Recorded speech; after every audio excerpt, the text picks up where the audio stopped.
I was about to get married, but my boyfriend of 12 years still didn't know. While he was dedicating more attention to his new assistant than to me, I had already made a decision that would change our lives forever. And the best part? He would only find out when it was too late. I never imagined that 12 years of my life could vanish in the blink of an eye. But there I was, at that party, suffocating as Ethan laughed in some corner, distracted by his assistant. It was a lavish celebration, typical of the events Ethan loved to attend, surrounded by people praising his intelligence and charm. I, on the other hand, never felt comfortable in that environment. But he insisted I come, saying he needed me by his side. Still, it was Emma, his newly hired assistant, who monopolized his attention all night. It was as if I had become invisible. Things got worse when I started to feel my throat closing up. Ethan knew about my severe nut allergy, yet someone placed a dish in front of me without any care. He didn't even notice. I waved my arms, trying to get his attention, but either he didn't see me or simply chose to ignore me. It was a waiter who came to my rescue, rushing to grab my bag with the antihistamine. When I finally caught my breath, Ethan didn't even ask if I was okay. He kept laughing, with Emma by his side. That night, something broke inside me. The years of flimsy excuses, the promises of soon he would commit, the countless times he put me second, all of it crumbled in an instant. When I got home, the decision was made. I needed to leave that relationship. It was then that my mom mentioned something I had always considered absurd: the arranged marriage my family had proposed months earlier. Daniel, the man in question, was a respected lawyer and a longtime family friend, always polite, discreet, and, according to my mom, someone who valued commitment and loyalty. I had laughed at the idea back then, but now, sitting on the couch and staring into space, it seemed less absurd. After all, what did I really have to lose? Before making any decisions, I needed time to reconnect with myself. I blocked Ethan on social media, changed my routine, and started attending a support group. Each small step took me further away from the shadow he had become in my life. But, as always, Ethan wasn't willing to let me go so easily. He called, texted, and even showed up at my apartment door, but I was determined. For the first time, my no was firm and non-negotiable. I could no longer live at the mercy of someone who didn't see my worth. It was during this transition that Daniel entered the scene. He didn't try to win me over with grand gestures or sweet words. Instead, he offered something I had never had with Ethan: patience and respect. With him, I began to feel that it was indeed possible to build something real, even if it all started as an arranged suggestion. And so, the story took a new turn, while Ethan, who seemed to have everything under control, watched his life crumble. The first few days away from Ethan were a mix of relief and emptiness. It was as if I had freed myself from a weight, but at the same time, I felt lost. 12 years aren't erased with a simple enough. There were memories in every corner of the apartment. The trips, the movies we watched together, even the books he left scattered on the shelves. The absence was palpable, but each day without him was also a victory. As I fought to regain my balance, Ethan didn't seem willing to let me go. His messages ranged from shallow apologies to emotional manipulation attempts. "You know that no one understands you like I do," he once texted. But what he didn't understand was that I was starting to grasp something much more important: myself. It was during this rebuilding period that I accepted the invitation to get to know Daniel better. Our first meeting was at a discreet cafe, away from societal pressures and family expectations. He arrived on time wearing a simple shirt without ostentation and greeted me with a smile that seemed sincere. I was nervous, as if I were learning to relate all over again. But Daniel surprised me. He didn't try to impress or impose his presence. Instead, he asked about my hobbies, my work, and listened with genuine interest. "I know that the idea of an arranged marriage seems outdated, but I want you to know that I'm not here to pressure you into anything. I want us to build this together, at our own pace," he said, stirring his coffee. It was hard to believe that someone could be so calm and direct. For years, I had grown accustomed to walking on eggshells with Ethan, always afraid to say something that might upset him. With Daniel, it felt like every conversation was on solid, safe ground. Meanwhile, Ethan was beginning to face his own complications. Emma, the assistant he prioritized so much, turned out to be more ambitious than loyal. Some of his colleagues started to gossip about rumors that Emma was using company information for her own gain. Still, Ethan seemed blind to the problems around him, obsessed with regaining control over me. One night, he showed up at my apartment door. At first, I stayed silent, watching him through the intercom. He had the same self-assured expression as always, but there was something different, an agitation. "We need to talk, please," he said, his voice firm but laced with urgency. It was as if he still believed he could convince me to come back to him, that I would forget everything he had neglected. But this time, I was ready. "We have nothing left to discuss, Ethan.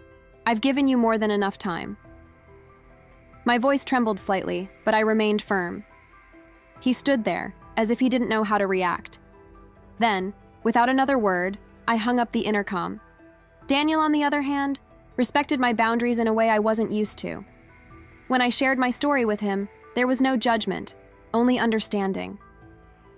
"It sounds like you've lived for him for a long time," Daniel said after listening. "Now it's your turn to live for yourself." These words echoed in my mind for days. Gradually, I began to feel that I deserved more than what Ethan was willing to offer, and that maybe, with Daniel, I could build something solid. But of course, the past isn't so easy to leave behind. Ethan continued sending messages while rumors about Emma and her manipulation reached me through mutual acquaintances. He was reaping the consequences of his choices, yet instead of taking responsibility, he seemed intent on dragging me back into that chaos. Still, I was determined. My life was changing, and for the first time, I was the author of my own story. The first days away from Ethan were a mix of relief and emptiness. It felt like I had lifted a weight, but at the same time, I felt lost. 12 years can't just be erased with a simple enough. There were memories in every corner of the apartment. The trips, the movies we watched together, even the books he left scattered on the shelves. The absence was palpable, but each day without him was also a victory. As I struggled to regain my balance, Ethan didn't seem willing to let me go. His messages ranged from shallow apologies to attempts at emotional manipulation. "You know no one understands you like I do," he wrote once. But what he didn't understand was that I was starting to grasp something much more important: myself. It was during this period of rebuilding that I accepted the invitation to get to know Daniel better.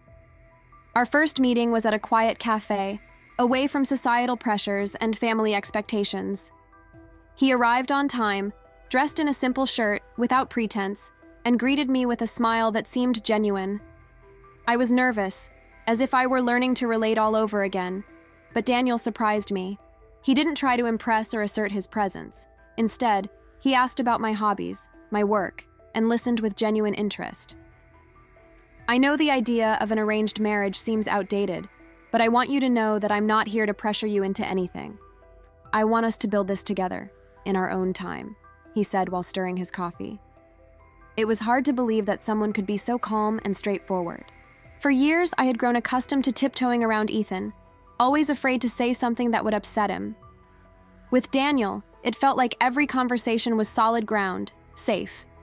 Meanwhile, Ethan was starting to face his own complications. Emma, the assistant he prioritized so much, turned out to be more ambitious than loyal. Some of his colleagues started to comment on rumors that Emma was using insider information for her own gain.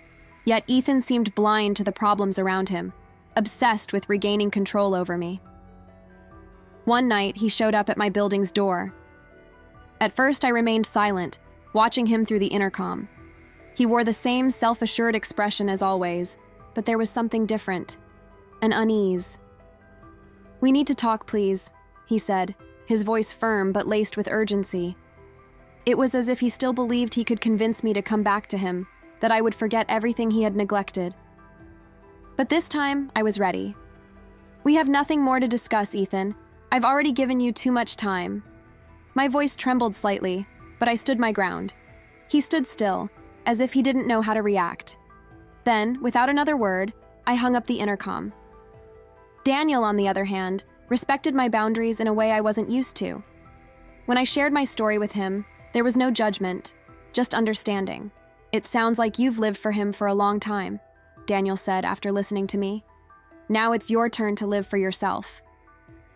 Those words echoed in my mind for days. Gradually, I began to feel that I deserved more than what Ethan was willing to offer, and that perhaps with Daniel, I could build something solid. But of course, the past is not so easy to abandon. Ethan continued to send messages, while rumors about Emma and her manipulation reached me through mutual acquaintances. As the makeup artist made the final touches, I felt a whirlwind of feelings. This wasn't just about marrying Daniel. It was about finally leaving behind everything that had hurt me.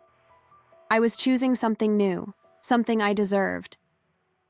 My mother entered the room where I was getting ready, her eyes shining with joy.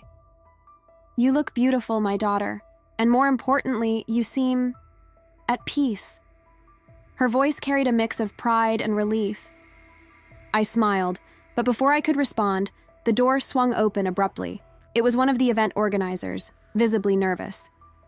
"Excuse me, but there's someone outside, insisting on speaking with you." My expression froze. Even before hearing the name, I already knew who it was. Ethan. He had never been someone to respect boundaries, and clearly, not even my wedding would be an exception. My heart raced, but this time it wasn't fear. It was anger. I walked out to the garden where he was waiting, surrounded by curious glances from some guests. He wore a wrinkled suit, as if he had dressed in a hurry, looking out of place amid the elegance of the setting. "We need to talk. Just give me 5 minutes." His voice was urgent, almost desperate. I took a deep breath, crossing my arms. "Ethan, I'm getting married in less than an hour. What are you doing here?" My voice was firm, but my tone made it clear I didn't have time for games. He stepped closer, ignoring my question. "You can't do this. You can't throw away everything we had. I know I made mistakes, but we have a history." He looked confused, lost, as if he were trying to find a version of me that no longer existed. I closed my eyes for a moment, seeking strength. When I opened them again, my voice came out calm but filled with conviction. "Ethan, what we had was real, yes, but you never valued it. While I was by your side, you made me feel disposable. Now you're here only because you realize you've lost control over me." I paused, letting my words hit him. "I'm not going back to the past. My place is in the future, and that future doesn't include you." He stood motionless, as if my words had disarmed him. The man who always seemed so self-assured now looked small, crushed by the weight of his choices. Before he could respond, I felt a hand lightly touch my shoulder. I turned to see Daniel, impeccably dressed, but with an expression that mixed concern and determination. "Are you okay?" he asked, looking directly into my eyes. "Yes," I replied, with more certainty than I had ever felt. Then I turned to Ethan one last time. "Please, go away. And this time, I really hope you let me go." Ethan hesitated for a moment, but finally lowered his head and turned away. I watched him leave, feeling not sadness, but relief. It was the closing of a chapter that had long needed to be finished. The ceremony began shortly after, and every moment felt surreal. When I reached the altar, Daniel was waiting for me with a smile that dispelled any lingering doubts. His eyes conveyed what words could not. I was safe, loved, and ready to start anew. "Do you take me to be your lawfully wedded husband?" he asked, echoing the words from the officiant, but in a way that felt like they were coming straight from his soul. "Yes, I do," I replied, feeling that for the first time, I was truly choosing something for myself. By the end of the day, as we danced beneath the lights of the reception hall, I realized that the journey to this point had been long, filled with pain and learning. But every step had led me to this moment, to this life that I could finally call my own.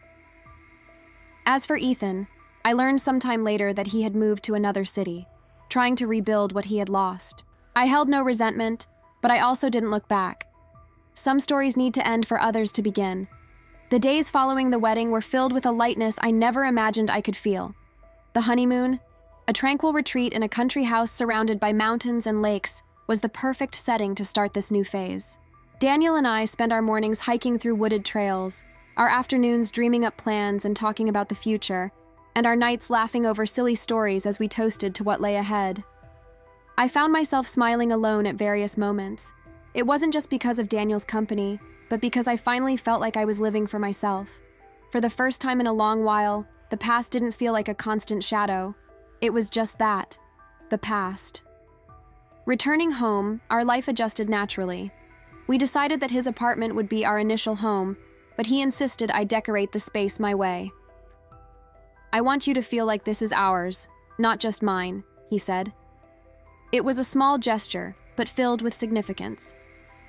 I had spent years being ignored or belittled, and now there was someone who made it a point to put me at the center of our decisions. Ethan, on the other hand, completely disappeared.